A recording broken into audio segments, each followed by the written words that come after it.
Welcome to Life Stories, where we share heartwarming tales of love, resilience, and unexpected journeys.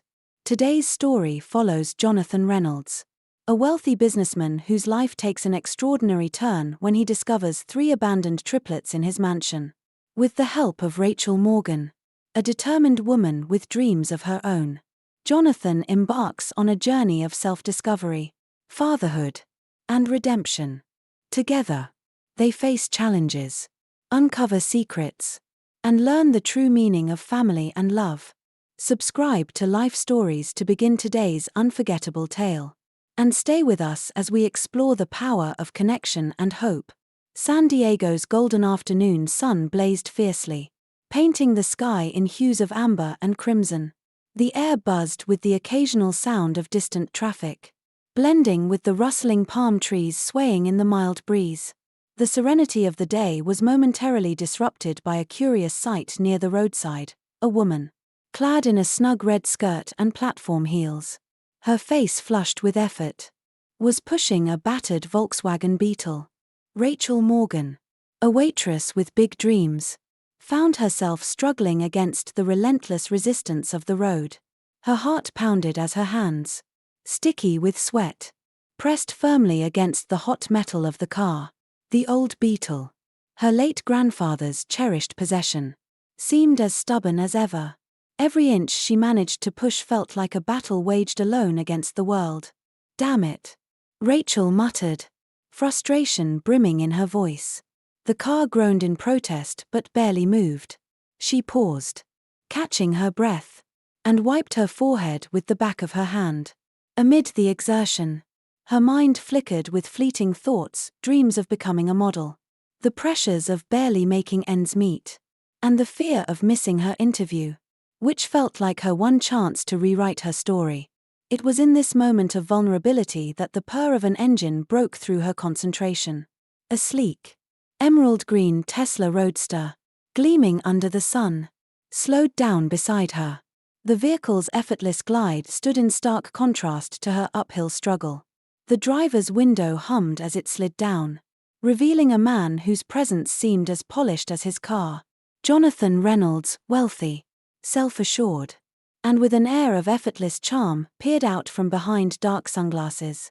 His neatly combed hair and tailored white shirt spoke of a man used to the finer things in life.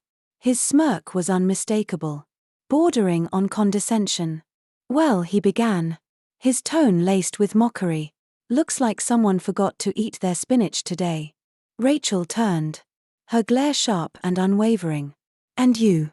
Are you here to motivate me or just flaunt your car while I melt in this heat?" Jonathan chuckled, his smug confidence unshaken. "Relax. I'm a modern gentleman here to rescue damsels in distress." He spun the Tesla's steering wheel with flair, parking gracefully before stepping out.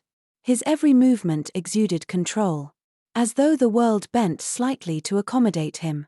Rachel crossed her arms, her tone biting. "Oh, lucky me. Nothing like a knight in shining armor to remind me of my incompetence." Jonathan ignored the sarcasm, walking over to the front of her car. With a theatrical flourish, he popped the Beetle's hood. "It's probably some minor mechanical nonsense," he said, peering into the engine as though unveiling the mysteries of the universe. Rachel rolled her eyes but watched with thinly veiled curiosity. Moments later, sparks erupted from the engine, followed by a loud bang and a billow of smoke. Jonathan stumbled back, coughing as his attempt to fix the car ended in disaster. Rachel gasped, her hands flying to her face. "What have you done?" she exclaimed, her frustration mixing with disbelief. Jonathan waved away the smoke, attempting to maintain his composure. "Not my fault you're driving this ancient relic," he muttered defensively. "If you had a car like mine, this wouldn't have happened." Rachel shot him a glare that could cut through steel. "And now that you've turned my car into a chimney, I suppose that makes me your responsibility." Jonathan sighed deeply, running a hand through his hair. "Fine," he said, gesturing toward his car. "Get in. I'll take you wherever you need to go." As they walked toward his Tesla, Rachel's heels clicked against the pavement with a confidence that belied her frustration. Jonathan, hands in his pockets, cast a quick glance at her, his smirk returning as he broke the silence. So, where am I taking you? Or should I drop you off somewhere fitting, like a runway for those heels? Rachel turned to him slowly, her stare piercing. I'm heading to a modeling interview, Mr. Know-it-all. Not that it's any of your business. Jonathan raised an eyebrow, his amusement evident. Dressed like that? Seems more like a gamble than an interview. Rachel stopped abruptly, her voice cracking with emotion as tears welled in her eyes. It's my first chance, she confessed. I've waited forever for this opportunity. Even though I'm just a waitress. That car was all I had. And now, her voice trailed off, leaving the weight of her words hanging in the air. Jonathan paused, his smirk fading as a flicker of guilt crossed his face. I'm sorry, he muttered awkwardly. I didn't mean to. Save it. Rachel cut in, wiping her tears. Let's just go.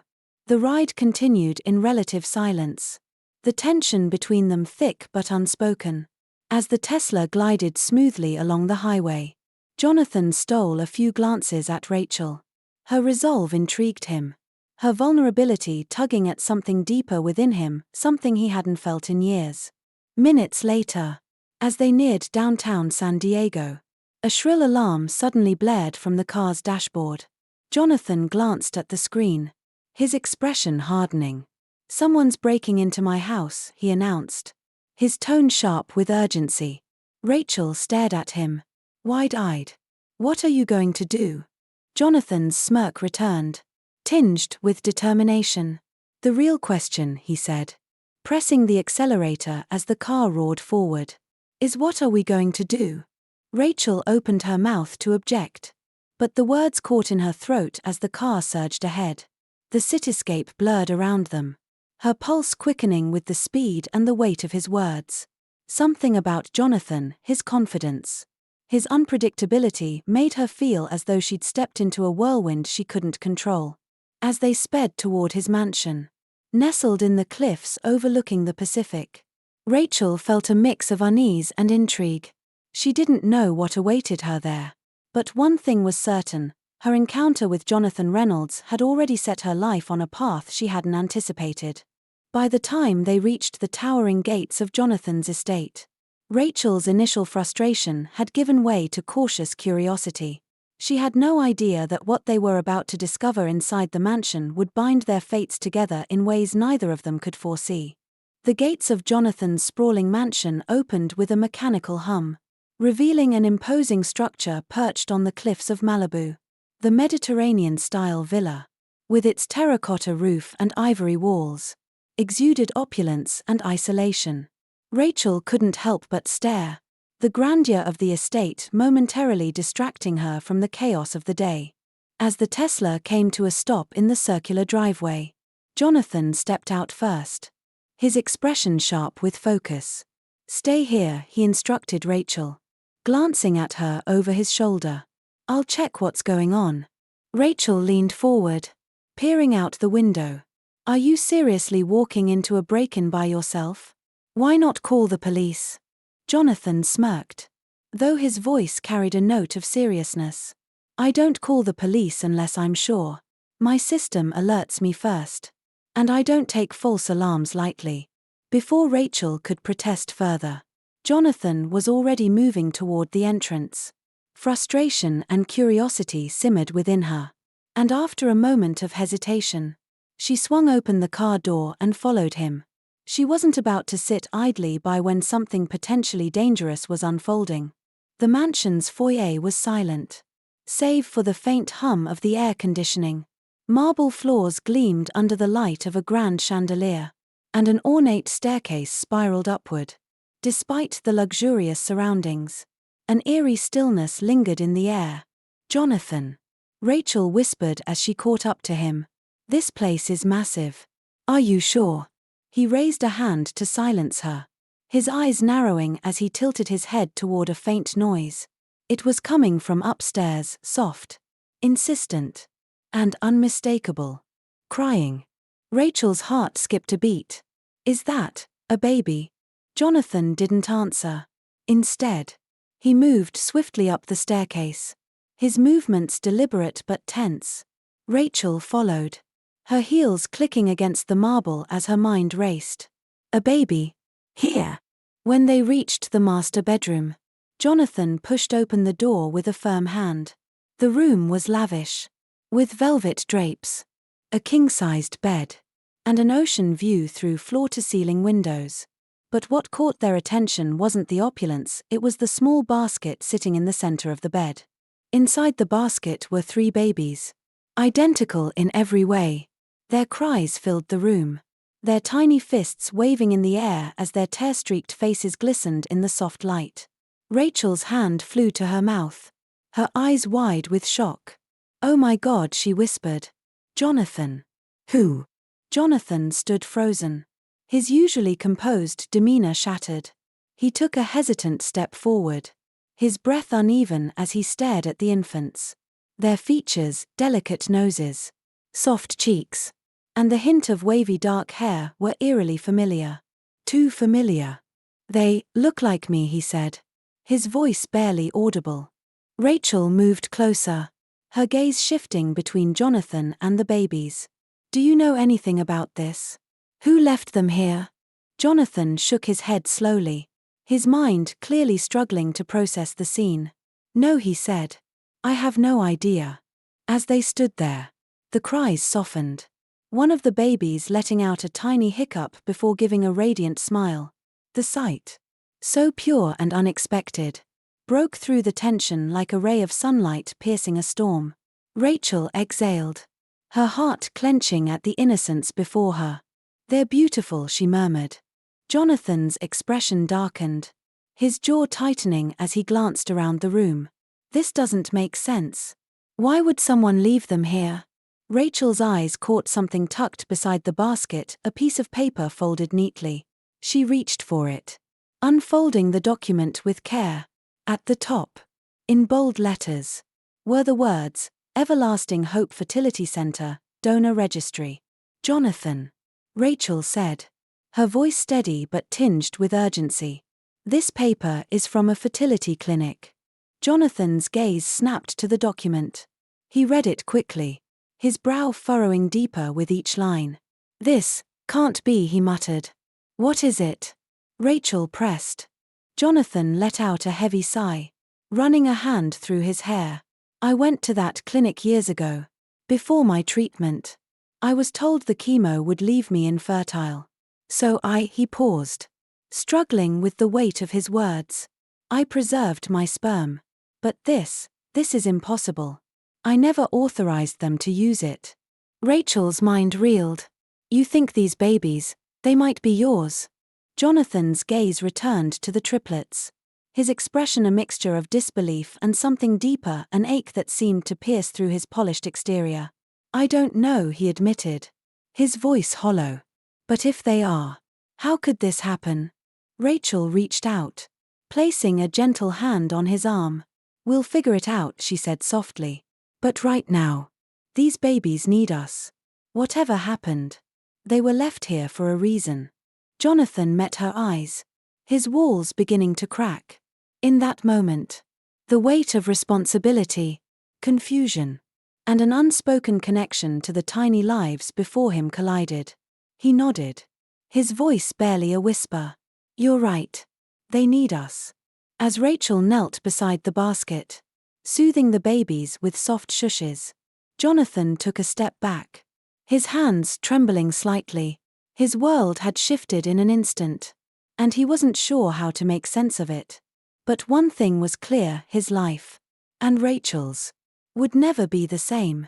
The mansion felt alive in a way it hadn't before, with the cries of the 3 infants filling its vast spaces.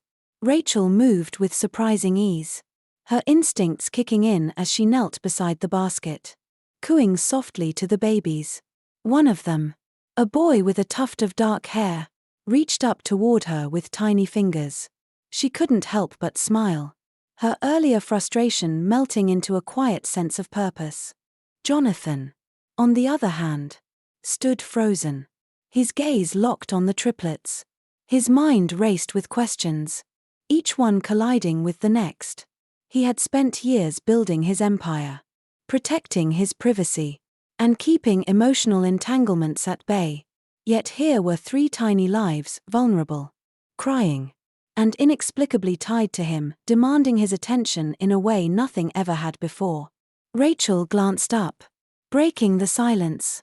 "Jonathan," she said gently, "standing there isn't going to help. Come here."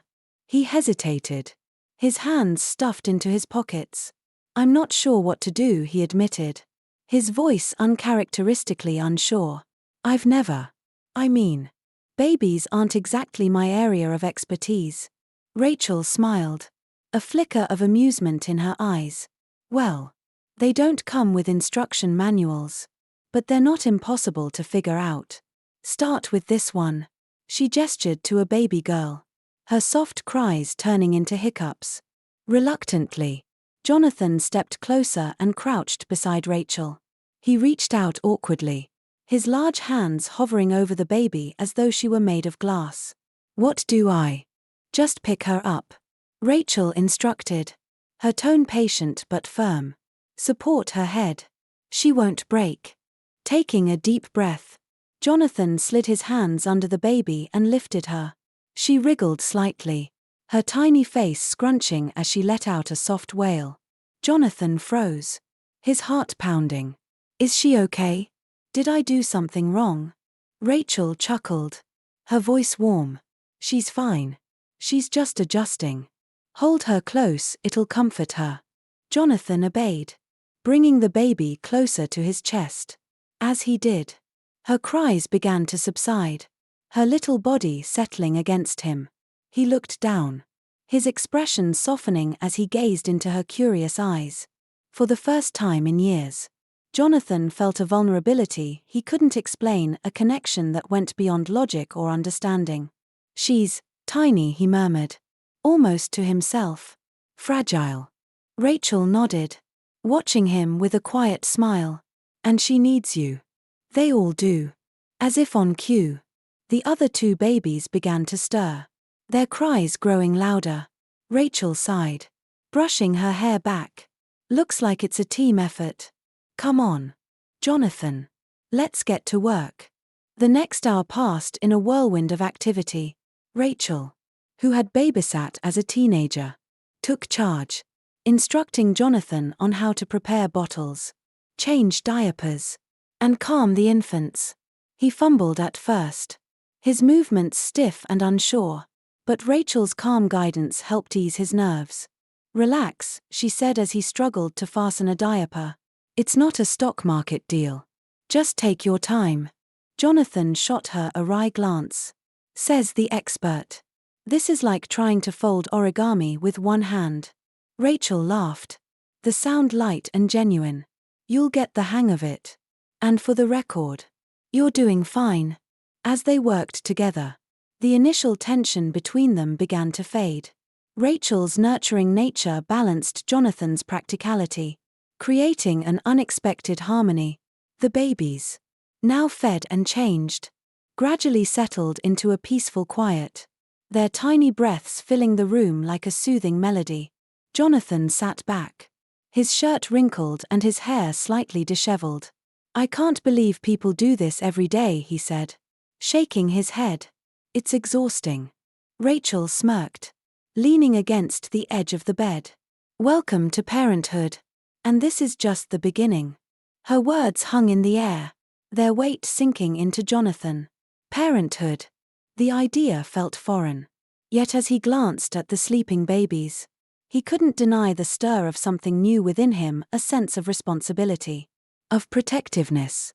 "I still don't understand how this happened," he said quietly. "If they're mine, why now? Why here?" Rachel reached out, placing a reassuring hand on his arm. "We'll figure it out," she said. "But for now, let's focus on what we can do. They didn't ask to be left here. Jonathan. They're innocent in all of this." Jonathan met her gaze, her steady determination grounding him. He nodded slowly. "You're right. They didn't choose this. But whoever did, They owe us answers. Rachel gave a small, encouraging smile. We'll get those answers. But for now, let's make sure these little ones are safe.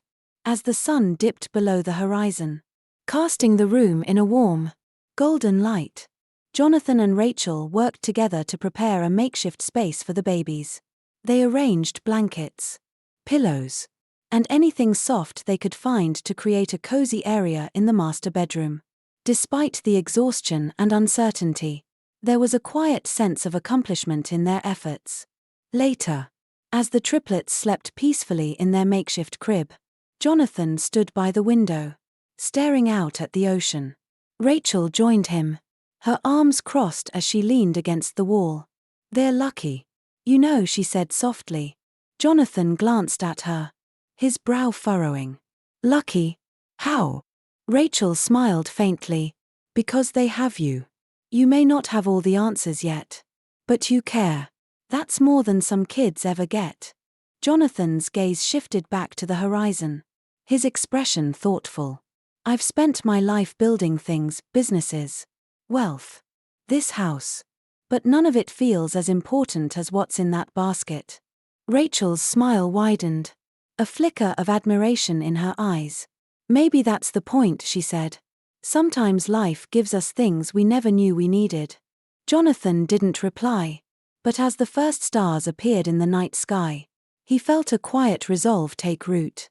He didn't have all the answers, but he knew one thing for certain: he would do whatever it took to protect those babies and, perhaps, the woman who had stepped into his life so unexpectedly. The next morning arrived with the soft light of dawn spilling through the mansion's large windows. Jonathan hadn't slept a wink. Instead, he spent the night watching over the triplets as they slept peacefully in their makeshift crib. Every time one stirred, he felt a pang of protectiveness so foreign it left him speechless. It was as if the three little beings had managed to rearrange his world overnight. Rachel entered the room, carrying a tray with 2 cups of coffee. Her hair was slightly tousled, and her face still bore the glow of exhaustion. But her smile was warm. Coffee, she said softly, placing the tray on the nightstand. You look like you need it. Jonathan gave a faint smile, reaching for the cup. Thanks. I don't think I've ever felt this, unprepared. Rachel settled into a chair near the crib, watching the babies with a mix of admiration and curiosity. That's normal. No one's ever ready for something like this. But you're doing fine, Jonathan. Better than you think. He took a sip of coffee, the warmth steadying him.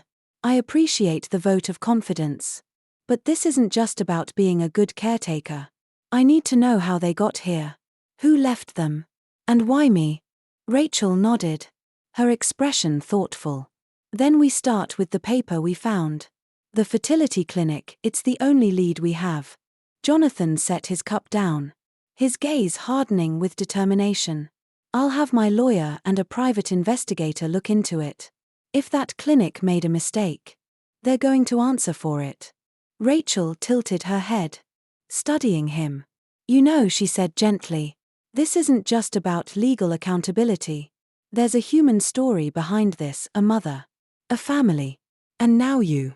Whoever left them here must have been desperate. Jonathan frowned, leaning forward. Desperation doesn't justify abandoning them like this. Whatever her reasons. She walked away. Maybe. Rachel conceded. But until we know the whole story, it's hard to judge. People do unimaginable things when they feel trapped. Her words gave Jonathan pause. He sighed, rubbing his temples. I suppose you're right. Either way, we need to act quickly. These babies deserve answers. Within hours, Jonathan had assembled a team. His lawyer, Charles Bennett, was the first to arrive. A sharp and efficient man whose professionalism matched Jonathan's high standards. The second was Lisa Carter, a private investigator with a reputation for uncovering even the most buried secrets. Together, they reviewed the document from Everlasting Hope Fertility Center. This registry number, Lisa said, tapping the paper, could lead us to the records of the procedure. If your sperm was used without your consent, there'll be documentation. Charles nodded, his pen scratching across his notepad. We'll file a request for access to the clinic's records. If they refuse, we'll subpoena them. But Jonathan, this could take time. Jonathan's jaw tightened. Do whatever it takes.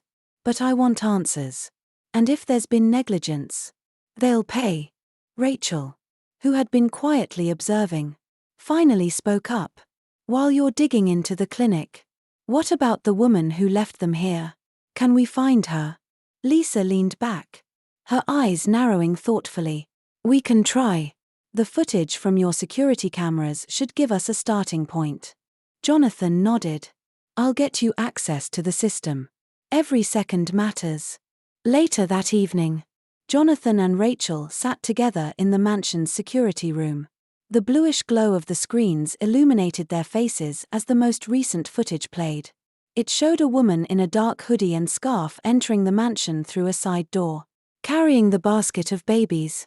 Her movements were purposeful, almost rehearsed. There, Rachel said, pointing. She's holding something up to the camera. Jonathan paused the footage. Zooming in, the woman held a large piece of paper, the same fertility clinic document they had found. She stood still for several seconds, ensuring the camera captured it clearly, before heading upstairs to the master bedroom. Moments later, she exited the house, disappearing into the night. Do you recognize her? Rachel asked softly. Jonathan shook his head, frustration flickering across his face. No, she's completely covered. Lisa joined them after analyzing the footage. I'll run facial recognition on what little we can see and cross-reference it with known patients at the clinic. If she's connected to this, we'll find her. Jonathan leaned back, exhaling deeply. Good. And once we do, I want to know everything. Rachel placed a comforting hand on his shoulder. We'll get there. For now, focus on what you can control. Those babies need you. Jonathan glanced at her, her calm presence grounding him. I don't know how you do it, he admitted. You seem so steady. Rachel smiled faintly. Life hasn't exactly been easy for me, but I've learned that when everything feels uncertain, you hold on to what matters most. And right now, that's them. Her words lingered in Jonathan's mind as they returned to the bedroom, where the triplets were stirring, the air filled with soft coos and gurgles, their innocence a stark contrast to the whirlwind of events surrounding them. Jonathan picked up one of the babies, a boy who clung to his finger with surprising strength. He stared down at him, a flicker of wonder breaking through his usually guarded expression. I don't know how or why you're here, he murmured. But I'm not going to let you down. Rachel watched from a distance, her heart warming at the sight.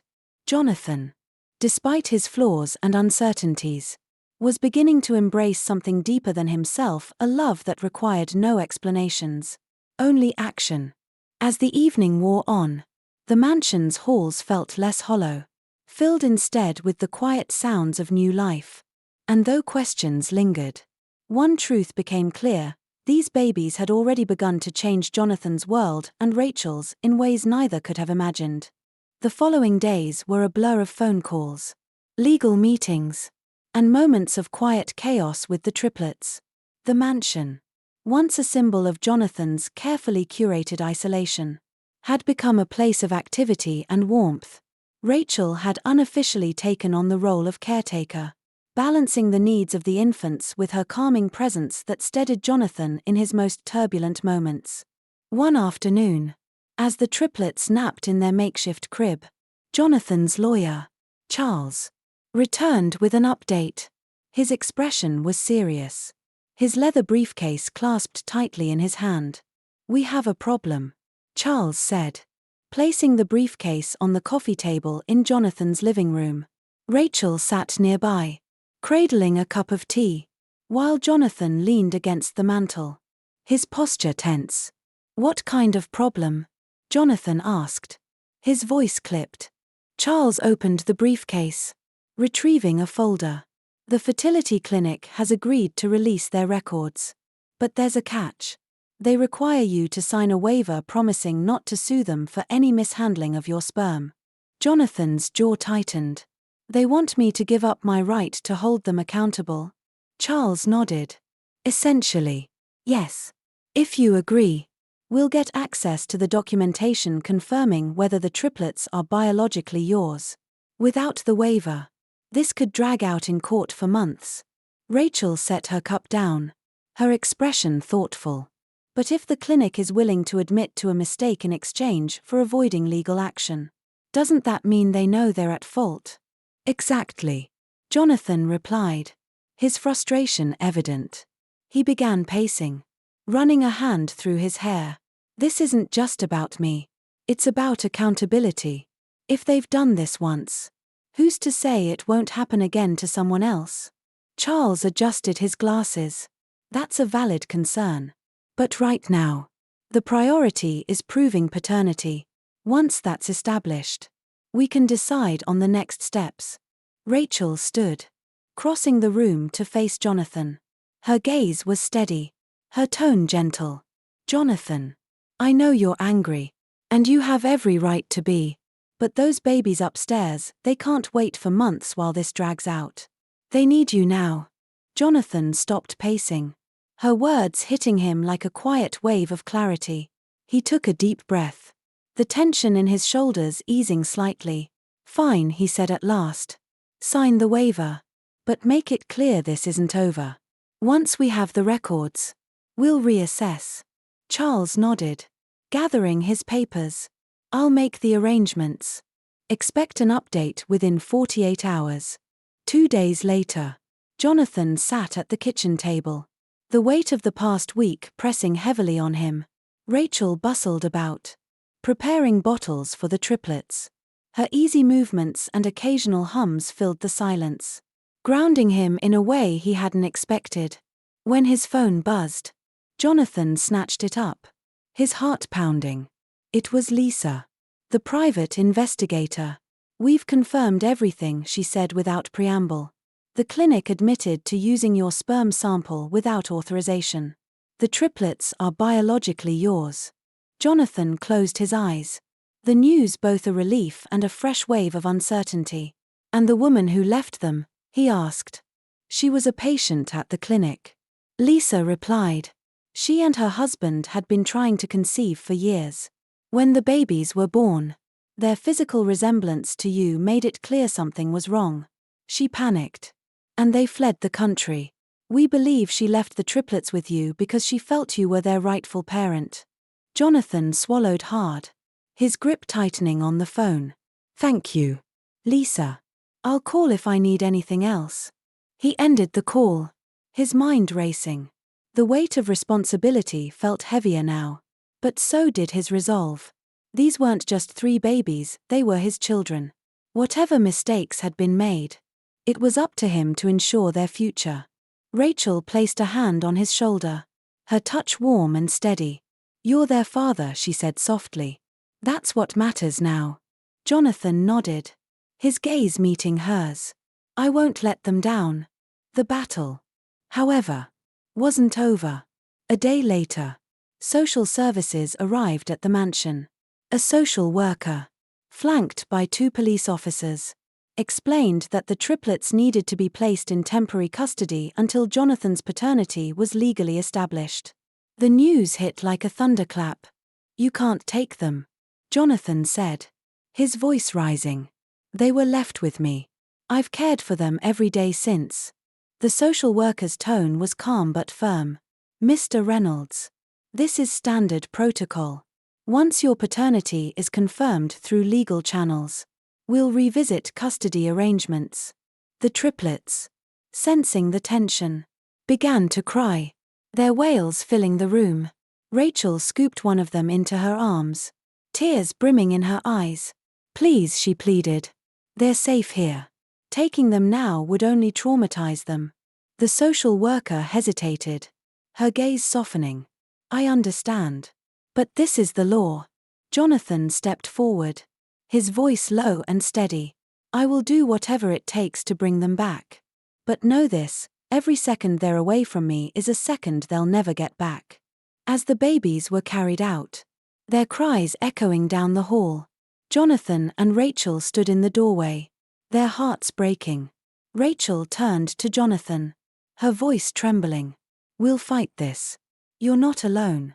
Jonathan clenched his fists, his jaw tightening as tears threatened to spill. "No," he said. "I won't stop until they're home." The mansion felt unbearably empty after the triplets were taken. The silence, once a source of peace, now gnawed at Jonathan and Rachel. The weight of their absence was palpable, like a missing heartbeat in the rhythm of their lives. Jonathan spent hours pacing the halls, his frustration mounting with every unanswered question. Rachel, ever the calm in the storm, sat him down one evening in the cozy warmth of the living room.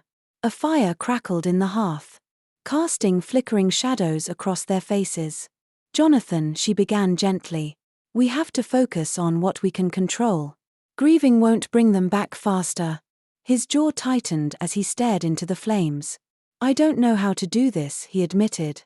"I've fought for business deals, for my reputation. But this is different. They're my children. Rachel, I can't let the system take them away." Rachel leaned forward, her voice steady. "Then we fight. But we do it smart. Charles and Lisa are working on the legal side. In the meantime, we need to make sure everything is ready for their return. When they come home, they'll need more than just you, they'll need stability." Jonathan nodded, her words planting a seed of determination within him. He wasn't used to leaning on others, but Rachel's presence had become a pillar of strength. "You're right," he said finally. "Let's make this place a home they'll never want to leave." The next day, Jonathan and Rachel dove into preparations. They converted a sunlit room into a nursery, filling it with cribs, soft blankets, and shelves of colorful books and toys. Jonathan, who had once delegated even the smallest tasks to staff, found himself painting walls and assembling furniture under Rachel's guidance. "This is surprisingly therapeutic," he admitted, tightening the last bolt on a crib. Rachel laughed, her eyes sparkling. "See, you're not just a businessman, you're a dad in training." The mention of dad sent a pang through Jonathan, but it also stirred a deep sense of pride. He had always measured his success in profits and power.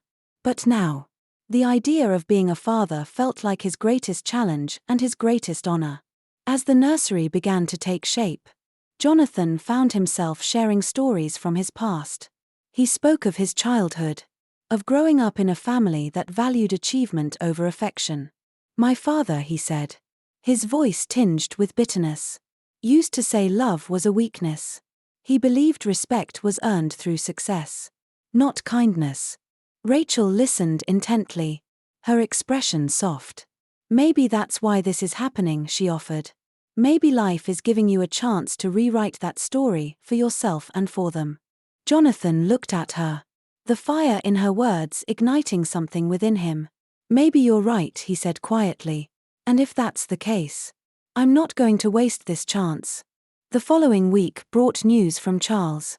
The paternity results had been expedited, and they confirmed what Jonathan had known in his heart: the triplets were his biological children. The fight for custody now rested on proving he could provide them with a stable, loving home. Charles arrived at the mansion with an updated plan. "The court will review your case next week," he explained, spreading documents across the dining table. "We need to show them you're ready to be a full-time parent. That means demonstrating emotional commitment as much as financial stability." Jonathan leaned forward, scanning the papers. "What do they want to see?" "Everything," Charles replied.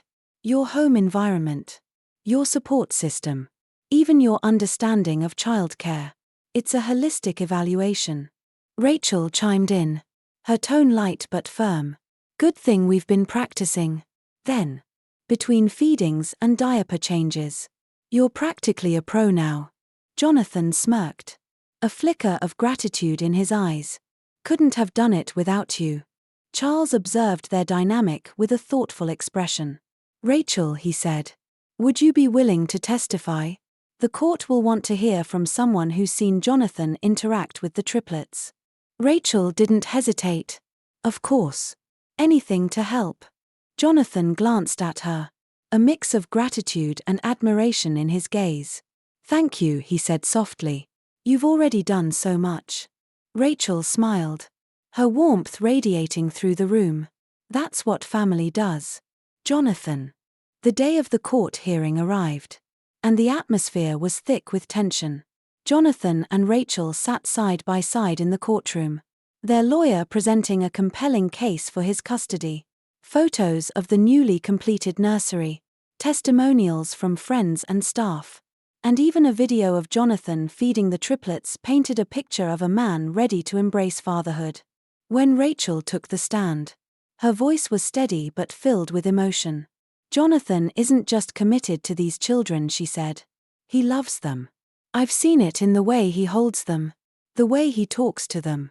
He's not perfect, none of us are, but he's willing to learn. And that's what makes him the kind of father they deserve." Her words left a ripple in the courtroom, even softening the judge's stern expression. Jonathan watched her with awe, her unwavering belief in him striking a chord deep within. After hours of deliberation, the judge delivered the verdict. "Mr. Reynolds," she said, her tone formal but kind, "it is clear to this court that you have the means, the willingness, and the heart to care for these children. Custody is granted to you." The relief was overwhelming. Jonathan exhaled sharply, his shoulders sagging as the weight of uncertainty lifted. Rachel squeezed his hand, her smile bright with triumph. "They're coming home," she whispered, when the triplets were finally returned to the mansion. Their cries and coos filled the air once more. Jonathan cradled each of them in turn, his heart swelling with a love he couldn't put into words. Rachel stood nearby, her eyes shimmering with tears. "They're home," Jonathan said, his voice thick with emotion. "And I swear, I'll never let them go again." Rachel stepped closer, her hand resting lightly on his arm. "I believe you," she said. "And no matter what comes next, you won't face it alone." As the sun set over the Pacific, casting the mansion in golden light, Jonathan knew his life had changed forever. He wasn't just a businessman or a millionaire anymore. He was a father. And with Rachel by his side, he finally understood the true meaning of family. As the sun dipped below the horizon, casting a warm glow over the mansion, the sound of laughter echoed through the halls. Jonathan cradled one of the triplets, his face alight with joy as the tiny baby grasped his finger. Rachel sat nearby, holding another of the children while the third slept peacefully in the crib they had lovingly prepared. The once empty mansion now pulsed with life, love, and hope. Jonathan glanced at Rachel, his gratitude evident in his eyes. "I couldn't have done this without you," he said softly. Rachel smiled, her voice warm. "We've built something beautiful, Jonathan. Together." This wasn't just the end of a long and challenging journey, it was the beginning of a new chapter. One filled with purpose, family, and the kind of love that transforms lives. For Jonathan, the triplets weren't just his children, they were his second chance. And for Rachel, she had found a place where she truly belonged. As their lives intertwined, they learned that family isn't just about blood, it's about the people who stand by you, no matter what. If this story touched your heart, please subscribe to Life Stories to explore more tales of love, resilience, and hope. Stay tuned for more inspiring stories